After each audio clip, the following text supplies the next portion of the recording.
और जितने भी त्योहार आप लोग देखोगे कि उसमें सबसे ज्यादा महिलाओं को ही गुलाम बनाया गया है।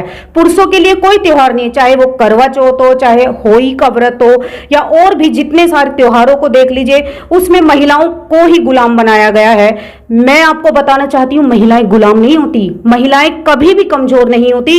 यदि इतिहास को उठाकर आप देखोगे तो महिलाएं पुरुषों से भी ज्यादा शक्तिशाली होती हैं। और ये बात बाबा साहब डॉक्टर अंबेडकर ने भी कही कि महिलाएं वो कर सकती हैं जो शायद पुरुष भी नहीं कर सकते।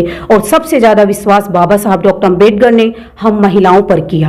और ऐसे रूढ़िवादी त्योहारों को मनाना बंद कर दीजिए, इनका बहिष्कार कर दीजिए, क्योंकि इनको मनाने से कुछ नहीं होने वाला। सदियों से हमारा बहुजन समाज इन त्योहारों को मनाने में लगा हुआ है, लेकिन कुछ नहीं हो रहा सिवाय पैसों की बर्बादी के। क्योंकि सबसे ज्यादा फायदा अगर किसी को हो रहा है तो वो सिर्फ ब्राह्मण और बनियों को हो रहा है। और बहुजन समाज आज भी वो गरीब का गरीब है, क्योंकि जो शिक्षित होता है वही विकसित होता है।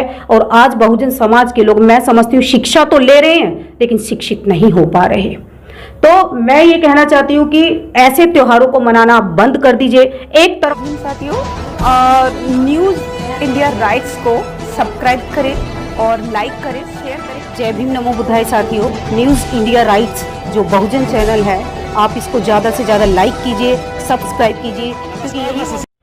जय भीम साथियों, मेरा अपना मानना है कि जिस समाज के पास अपनी मीडिया नहीं होती वह समाज बेजुबान होता है। तो न्यूज़ इंडिया राइट जैसे चैनल आपके बीच में है, और मेरी आपसे गुजारिश है कि आप सभी बहुजन समाज के लोग न्यूज़ इंडिया राइट्स को सब्सक्राइब करें, लाइक करें, शेयर करें और अधिक से अधिक लोगों तक अपनी बात को पहुँचाएँ।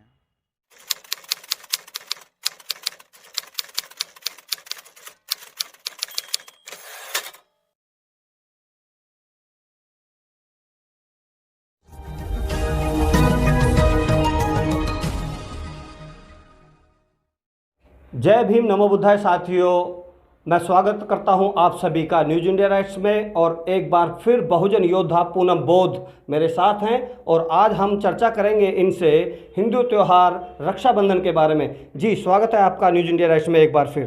न्यूज़ इंडिया राइट्स का मैं बहुत बहुत साधुवाद करती हूँ, जो कि रात दिन लगे हुए हैं और बहुजनों की आवाज़ को जन जन तक पहुँचाने का काम कर रहे हैं। तो बहुत बहुत साधुवाद आपको भी।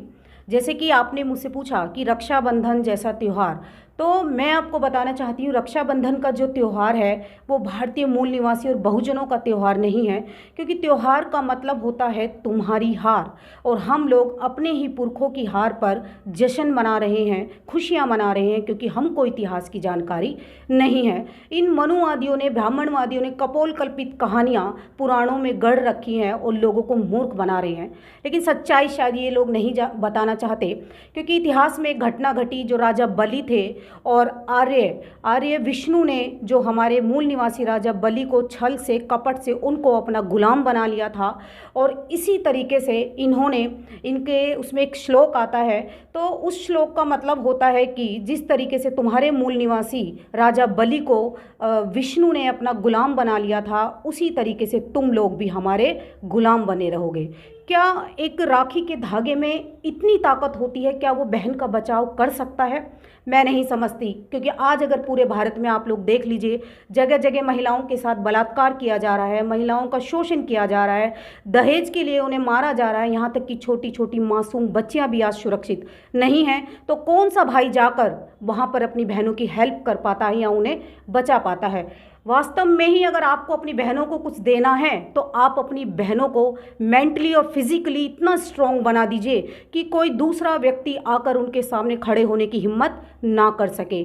और ऐसे अंधविश्वासी और पाखंडवादी त्योहारों को मनाना बंद कर दीजिए, क्योंकि ऐसे त्योहारों में महिलाओं को गुलाम बनाया गया है, यानी कि दास्ता, गुलामी की दास्ता का प्रतीक है ये रक्षाबंधन, मैं ऐसा समझती हूँ। और दूसरी बात कि अगर मैं बाबा साहब की बात करती हूँ, बाबा साहब ने महिलाओं को गुलाम नहीं समझा। यहाँ तक कि संवैधानिक रूप से और हिंदू कोड बिल के माध्यम से महिलाओं को वो सशक्त बना करके गए हैं, शेरनी बना करके गए हैं। उन्होंने कहा कि मेरी बच्चियों, तुम्हें किसी पे डिपेंड रहने की ज़रूरत नहीं है। बाबा साहब को गए हुए कितना समय हो गया, लेकिन आज भी उनका संविधान हमारी रक्षा हिफाजत कर रहा है। जी, तो जैसा आपने अभी रक्षाबंधन के बारे में बताया, थोड़ा सा और जानकारी दीजिए कि किस तरह से ये त्यौहार बहुजनों पे थोपे गए और किस तरह से इस मनुवादी, ब्राह्मणवादी में जो है आज बहुजन समाज जकड़ा हुआ है। ये रूढ़िवादी परंपराएं सदियों से चलती हुई आ रही हैं और जितने भी त्यौहार आप लोग देखोगे कि उसमें सबसे ज़्यादा महिलाओं को ही गुलाम बनाया गया है। पुरुषों के लिए कोई त्यौहार नहीं है, चाहे वो करवा चौथ हो, चाहे होली का व्रत हो, या और भी जितने सारे त्योहारों को देख लीजिए, उसमें महिलाओं को ही गुलाम बनाया गया है।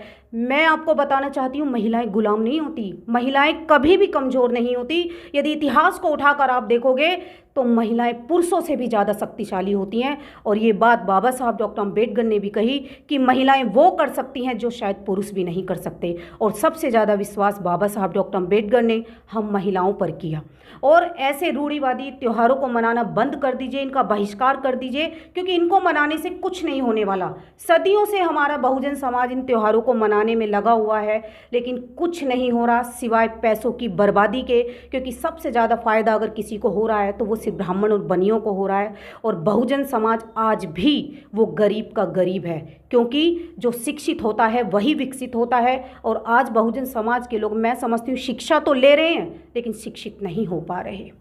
तो मैं ये कहना चाहती हूँ कि ऐसे त्योहारों को मनाना बंद कर दीजिए। एक तरफ तो हम लोग राखी के धागे में उलझे हुए हैं, हमको धागे में नहीं उलझना है, हमको धारा की कीमत को पहचानना है, हमको आर्टिकल को पढ़ना है। क्योंकि एक एक आर्टिकल जो है उसमें बहुत ताकत है, जो बाबा साहब डॉक्टर अम्बेडकर हम लोगों को दे करके आए हैं। लेकिन हम लोग आज भी रूढ़िवादी परंपराओं को ढो रहे हैं और उन्हीं की बदौलत आज महिलाएं गुलाम बनी हुई है। क्योंकि महिलाओं को अपनी ताकत को पहचानना होगा। महिलाएं बहुत शक्तिशाली होती हैं, इतिहास उठाकर आप देख लीजिए, चाहे झलकारी बाई का नाम हो, चाहे फूलन देवी या और भी क्रांतिकारी महिलाएं आप लोग देख सकते हैं। और जैसे कि ये अगस्त का महीना चल रहा है, तो अगस्त के महीने की अगर मैं बात करूं तो एक तरफ तो हम लोग राखी के धागे में उलझे हुए हैं। बाबा साहब डॉक्टर अम्बेडकर ने कभी राखी का धागा नहीं बंधवाया, लेकिन भारत की करोड़ों करोड़ों महिलाओं को वो हक अधिकार दे करके गए, उनकी रक्षा हिफाजत वो करके गए। और दूसरी तरफ अगस्त के महीने में ही हम लोग आडंबरों को ढो रहे हैं। 4 अगस्त 1923 को बाबा साहब अंग्रेजों से 3 अधिकार ले करके आए। पहला था सार्वजनिक सड़कों पर आने जाने की आज़ादी, दूसरा था कि कोई भी अपने बच्चे को गंगा नदी में नहीं बहाएगा। क्योंकि घरों में अगर बेटियां पैदा हो जाती थी तो बेटियों के पैदा होते ही मातम मनाया जाता था, गड्ढे खोदे जाते थे, उसमें दूध भर के छोटी छोटी मासूम बच्चियों को डुबोकर मार दिया जाता था। जीना तो बहुत दूर की बात है, यहाँ तक कि सांस लेने का भी अधिकार महिलाओं को नहीं था। और क्योंकि उस समय अगर हमारी पैदाइश होती तो शायद हम भी ऐसी मारी जाती, क्योंकि उस समय कोई नियम कानून नहीं थे और बहुत बड़ी संख्या में छोटी छोटी बच्चियों को मारा जाता था। और मुझे आज बता दीजिए कि कोई अपनी बेटी को मार के तो दिखाए, तो बाबा साहब के संविधान से वो बच नहीं सकता, वो सीधा जेल की सलाखों के पीछे जाएगा। अगस्त के महीने में ही हम लोग अंधविश्वास और पाखंडवाद को ढोने में लगे हुए हैं। और इसी अगस्त के महीने में बाबा साहब ने बहुत संघर्ष किया।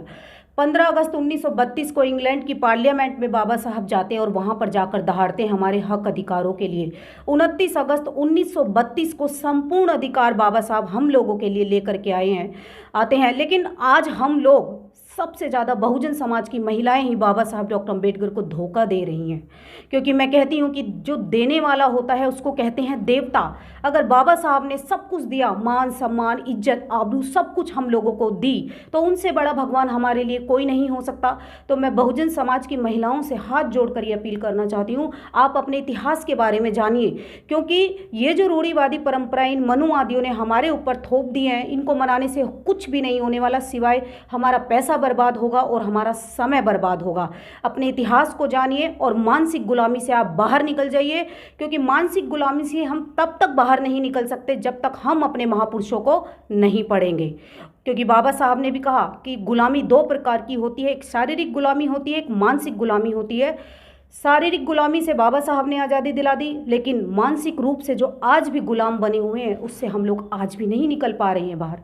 तो बाबा साहब को धोखा देने वाली मैं कहूँगी कि बहुजन समाज की महिलाएं ही हैं। क्योंकि सब कुछ बाबा साहब ने हमारे लिए किया, उनको जानने के लिए तैयार नहीं है, उनको मानना तो बहुत दूर की बात है।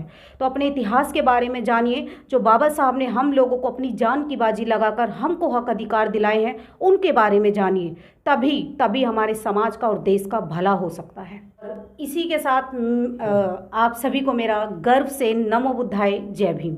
आप सभी से अनुरोध है, न्यूज इंडिया राइट्स को सब्सक्राइब करें, वीडियोस को लाइक करें, शेयर करें और कमेंट के जरिए अपनी राय दें। साथ ही बेल आइकन दबाना ना भूलें ताकि आप तक हमारे नए वीडियोस की जानकारी पहुंचती रहे।